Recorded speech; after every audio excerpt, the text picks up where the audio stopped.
아카시아 향이 아주 진하게 배어있는 계절을 맞이합니다. 어디를 봐도 올해처럼 이렇게 아카시아가 만개한 적은 본 적이 없는 것 같은데, 그 아카시아 향이 우리의 코를 찌르면서 우리는 참 아름다운 곳에 산다라는 생각을 하게 됩니다. 여러분의 삶도 그렇게 세상 속에서 향기가 있기를 주님의 이름으로 부탁을 드립니다. 아카시아 향처럼 여러분이 서 있는 그 장소가 항상 아름다운 그리스도의 향기로 가득하시기를 주님의 이름으로 부탁을 드립니다. 우리 옆에 분들하고 인사하시겠습니다. 향기 있는 삶을 삽시다. 여러분의 삶이 향기가 되면 이 땅에 그리스도의 구원의 소식이 복되게 채워질 줄로 믿습니다. 오늘 이 시대 청춘들을 바라보면 안타까운 마음을 가질 수밖에 없는 게 사실입니다. 많이 흔들리는 시대를 살아가고 있습니다. 어쩌면 그들이 무엇을 할 수 없기 때문이 아니라 선택은 너무 많은데 방향은 너무 없기 때문에 그렇습니다.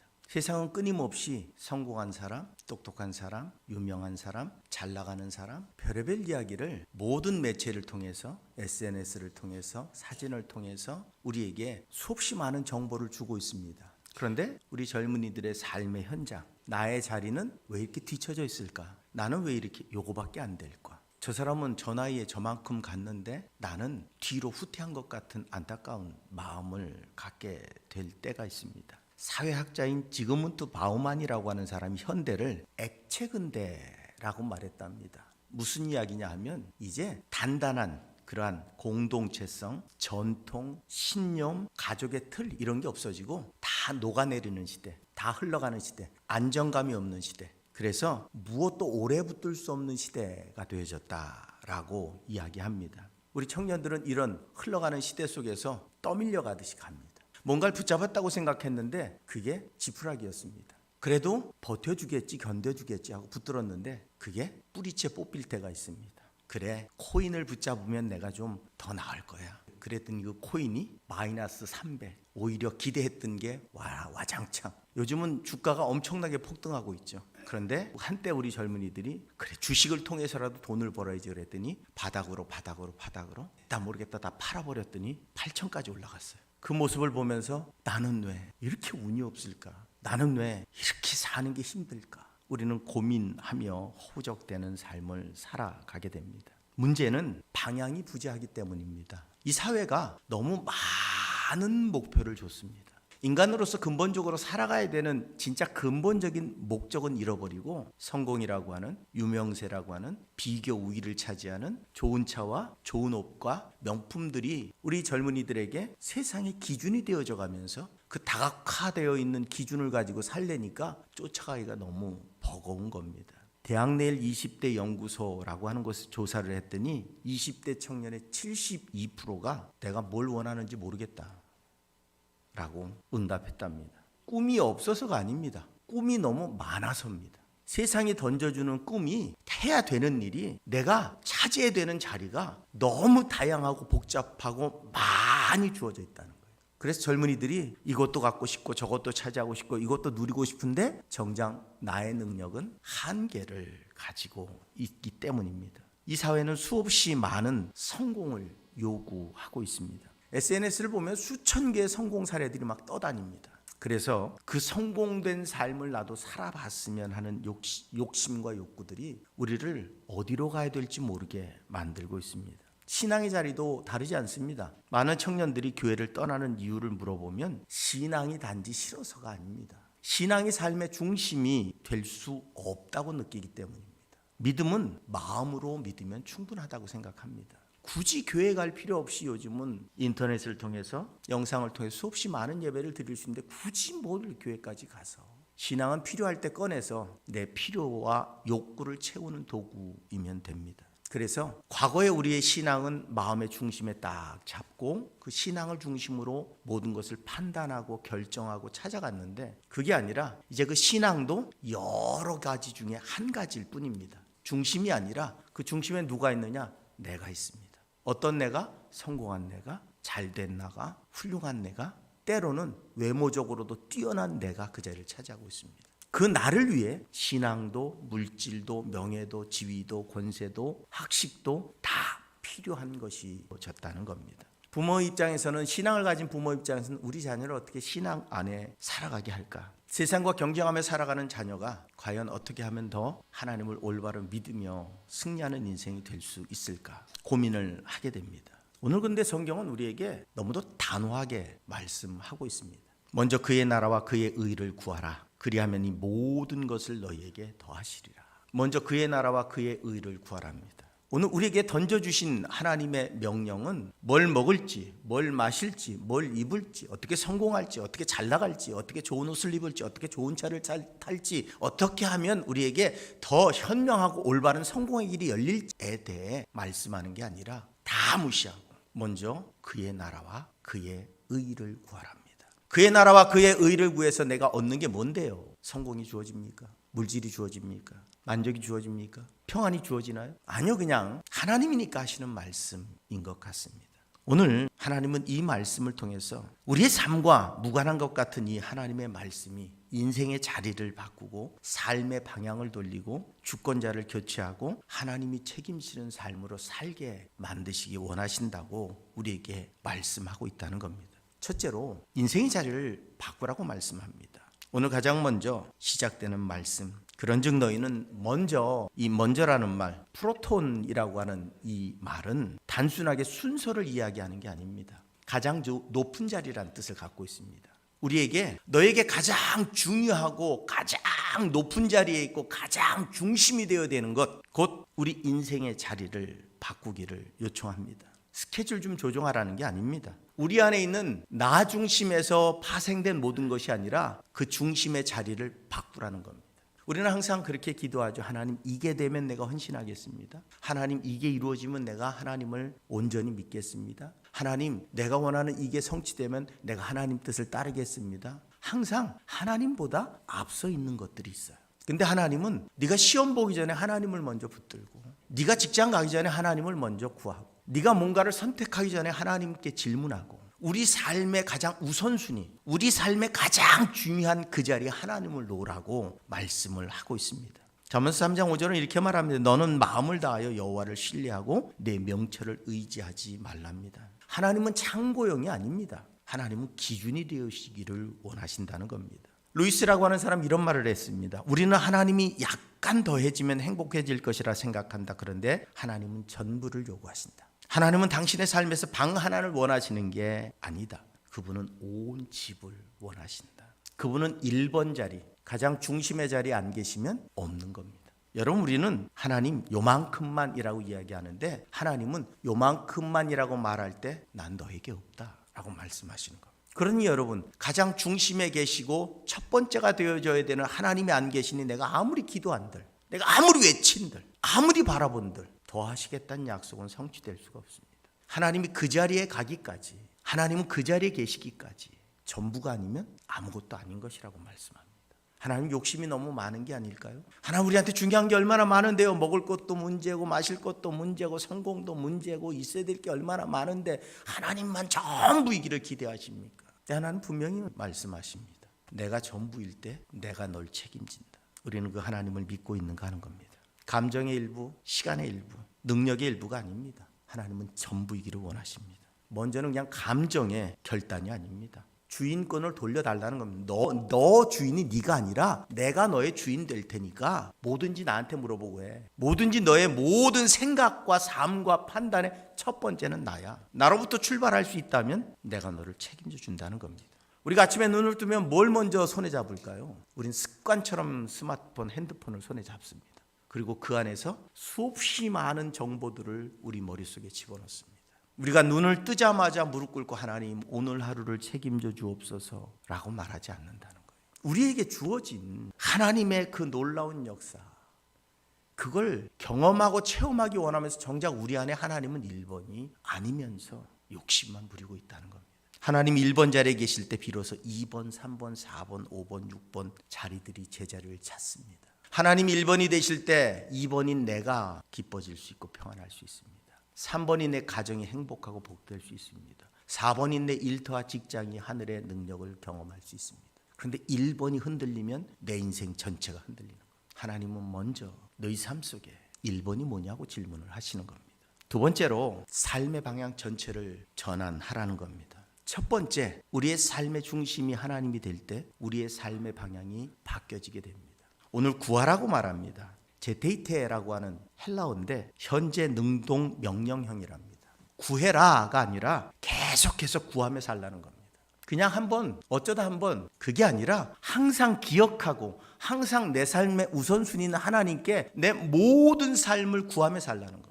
곧 그렇게 되면 어떻게 됩니까? 초점이 하나님께로 바뀌는 겁니다.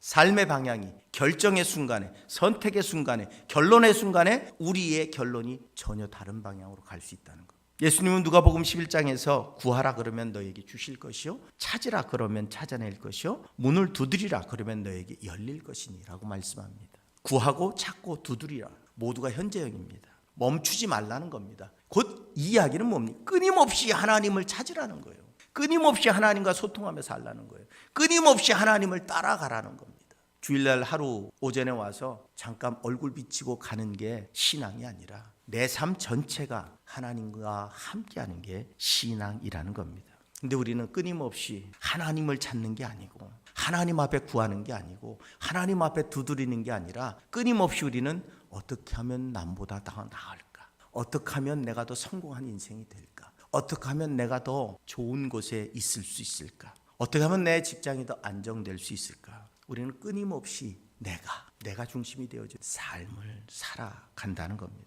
분명한 것은 오늘 우리에게 성경은 하나님을 찾으라고 말씀합니다. 시편 27편 4절에 다윗은 고백합니다. 내가 여호와께 바라는 한 가지 일 그것을 구하리니 곧 내 평생에 여호와의 집에 살면서 여호와의 아름다움을 바라보며 그의 성전에서 사모하는 그것이라고 말합니다. 다윗은 왕이었습니다. 하나님 앞에 구할 게 엄청 많았던 사람입니다. 군사력을 구해야죠. 영토를 구해야죠. 명예를 구해야죠. 백성을 위한 경제를 구해야죠. 여러분 다스리고 있는 나라를 다스리고 있는 사람에게 구할 게 얼마나 많습니까? 경제, 군사, 사회, 제도, 윤리, 법 구할 게 그렇게 많은 사람이 오늘 다윗이 하나님 앞에 구한 게 뭔 줄 아십니까? 함께하기 원합니다. 나 하나님과 함께하기 원합니다. 내 안에 임재하여 주옵소서. 이게 다윗이 구한 겁니다. 그래서 그는 하나님의 마음에 합한 자가 됩니다. 그는 전쟁터에 나가 패한 적이 없습니다. 완벽한 인생이었다는 게 아닙니다. 하나님의 마음에 합했다니까 완벽했느냐 아닙니다. 살인자였고 남의 아내를 탈취한 남자였습니다. 결코 그가 완벽한 존재일 수 없습니다. 하나님이 인구조사를 하고 말도 안 했는데 스스로 내가 얼마나 성공한 인생인지 돌아보려고 인구조사를 강제로 시킵니다. 그것으로 인해 어떻게 됩니까? 하나님 앞에 자신의 백성들이 죽습니다. 대신 완벽한 사람을 원하는 게 아닙니다. 언제나 하나님께로 향할 수 있는 하나님과 함께함의 기쁨을 누리는 자를 하나님은 기뻐하신다는 사실입니다. 우리의 삶의 방향이 세상에 있는 게 아니라 하나님께로 향해질 때 하나님은 그 인생을 책임져 주시겠다고 말씀하는 겁니다. 구하는 삶, 생각을 전환할 때 구하는 겁니다. 여러분에게 지금 소중한 게 뭡니까? 돈이 소중하면 지금 빨리 가서 일해야 돼요. 돈이 소중한 사람이 여기 앉아 있으면 안 돼요. 명예가 소중한 사람은 지금 빨리 나가서 선거운동하고 빨리 사람들 만나봐야 돼요. 우리는 내가 진정으로 원하는 것을 향해 나아가게 되는 겁니다. 하나님께서 구하라는 말씀은 너의 삶의 방향을 내게로 돌려놓으라는 거예요. 그러면 하나님이 나와 함께 하시겠다는 겁니다. 진로를 앞두고 우리는 고민합니다. 이 길이 돈이 되는가? 아니. 그런데 하나님은 그렇게 말씀하시지 않습니다. 이 길이 하나님이 기뻐하실 길인가를 고민하라는 겁니다. 관계 안에서 내가 이 사람에게 뭘 받을 수 있을까가 아니라 하나님이 나를 통해 이 사람에게 뭘 주기 원하시는가를 고민하라는 겁니다. 여러분, 관계가 온전해지는 길이 뭘까요? 세상 사람들은 모두 뭘 받을 수 있을까? 그래서 더 힘 있는 사람, 더 돈 많은 사람, 더 능력 있는 사람, 더 잘 나가는 사람을 만나고 싶어하고 그 사람들에게 뭔가를 얻으려고 합니다. 근데 그리스도인들은 뭔가를 없어도 주려고 하고 나누려고 할 때 그 관계는 온전해지는 겁니다. 여러분, 부부관계가 좋아지려면 나한테 얼마를 줄 거야? 나 이만큼 했는데 당신은 얼만큼 할 거야? 를 따지는 관계가 좋아질 수는 없습니다.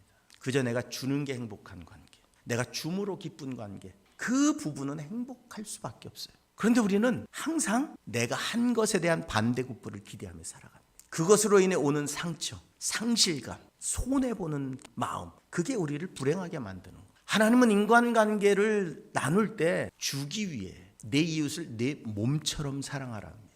그럼 내 가족은 어떻게 사랑해야 될까요? 내 몸보다도 귀하게 사랑해야 되겠죠. 이미 세상 속에서 관계성이 전혀 다른 인생을 살아가기에 그에게는 사람이 모여들게 돼 있는 겁니다. 세상의 방법으로 내 지식으로 힘으로 능력으로 뭔가 사람을 끌어모으는 게 아니라 나 존재 자체가 사람들이 좋아하게 만드는 진짜 향기 있는 존재로 살아가도록 하나님은 우리에게 요청하고 계신 것이라는 사실입니다. 세 번째로는 주체를 교체해야 된다는 겁니다. 먼저 그의 나라와 그의 의를 구하랍니다. 항상 말씀드리지만 하나님의 나라는 뭐요? 통치권입니다. 그분이 날 다스리게 하고 살고 있는가 하는 거예요. 앞에 말한 것 먼저 우선순위가 되시는 것, 그리고 구하는 것, 그분을 향해 내 삶의 방향을 바꾸는 것, 그 모든 것들은 무엇으로부터? 나를 통치하시는 하나님, 그의 나라와 그의 의가 내 안에 이루어질 때, 의는 하나님과의 온전한 관계를 의미합니다. 죄로 인해 그 관계가 깨어져 버렸습니다. 우리는 다시 하나님 예수 그리스도를 통해서 그 관계가 회복되어져서 그 하나님의 통치가 내 안에 이루어져 내 안에 하나님의 나라가 임할 때 나는 평안한 겁니다. 천국은 죽어서만 가는 나라가 아니라 오늘 내가 살아가면서 내 안에서 이루어진 하나님의 그 위로하심과 치료하심과 가심이 내 안에 이루어질 때 오늘 난 천국을 살아가는 겁니다. 먼저 그분과의 함께함이 이루어져야 우리는 이 땅에서도 천국을 사는 기쁨을 맛볼 수 있다는 사실을 성경이 우리에게 말씀하고 있다는 겁니다.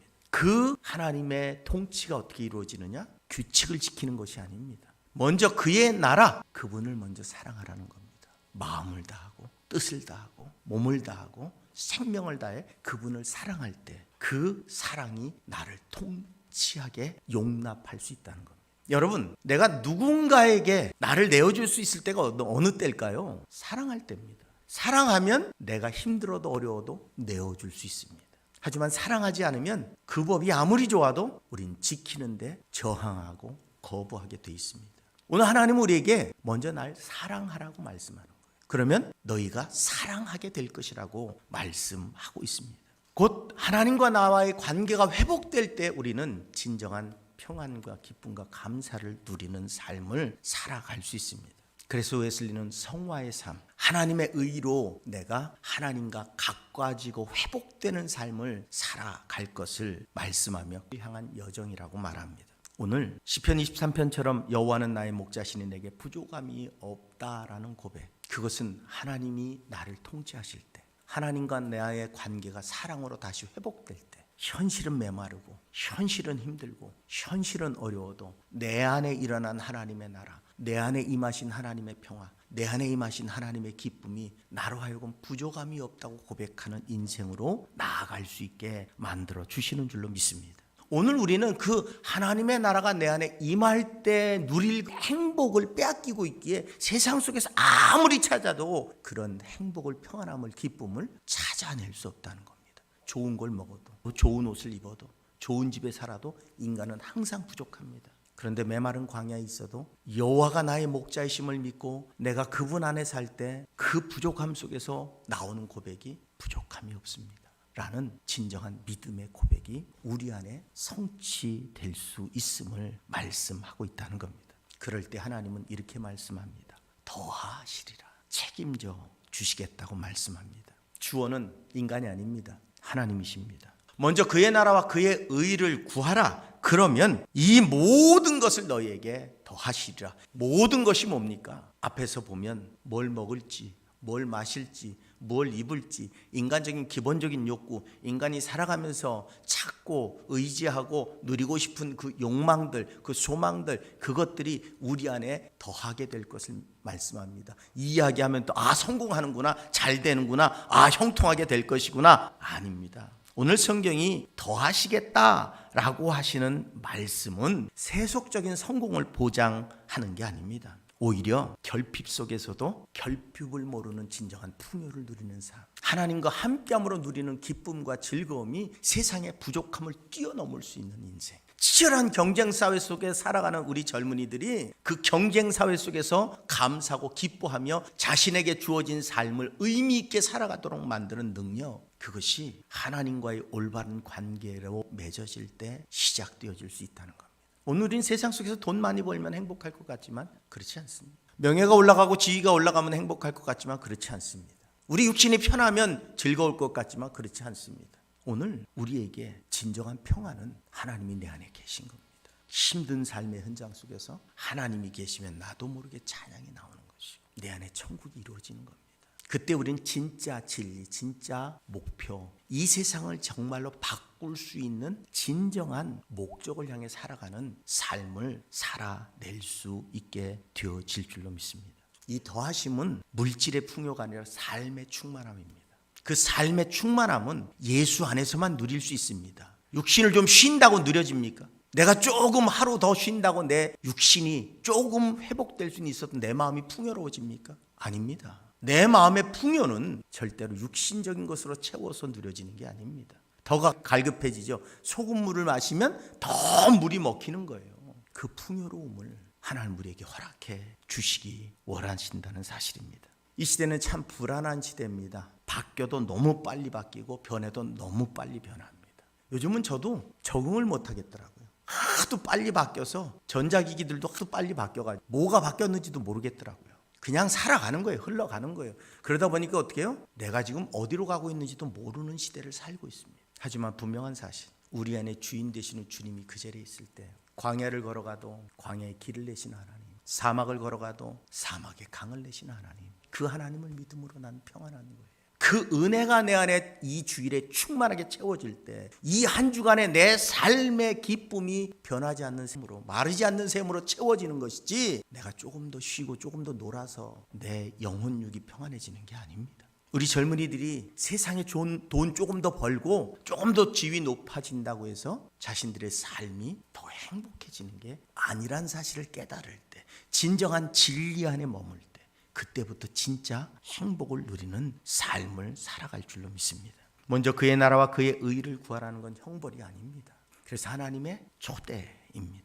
방향 없이 표류하는 삶이 아니라 왕이신 하나님 안에서 진정한 자유를 누리는 삶으로 오늘 하나님은 초대하고 계신 것인 줄로 믿습니다. 먼저 그의 나라와 그의 의를 구할 때 하나님은 더해 주시겠답니다. 평안을 더하시고 기쁨을 더하시고 하나님이 허락하신 그 놀라운 능력을 더하셔서 우리 삶이 더욱더 풍성한 은혜로 나아가게 만들어 주실 것을 약속하고 있다는 사실입니다. 여러분, 우리의 자녀가 1등 하는 게 반갑습니까? 예배 드리는 게 반갑습니까? 다들 대답을 안 하고 1등도 하고 예배도 드리면 더 좋죠. 그 마음은 다 똑같을 거예요. 1등도 하고 예배도 드리면 더 좋죠. 그런데 예배와 1등 사이에 고민해야 된다면 어떡하시겠습니까? 이 시대의 어머니들은 다 학원으로 내몰고 있죠. 그런데 그 아이가 행복할까요? 자기 주체성을 잃어버린 자녀가 과연 세상에 성공할 수 있을까요? 자기가 누구인지를 모르는 자녀가 어디로 달려가는지 알 수 있을까요? 어디로 가야 되는지 알 수 있을까요? 그냥 가는 겁니다.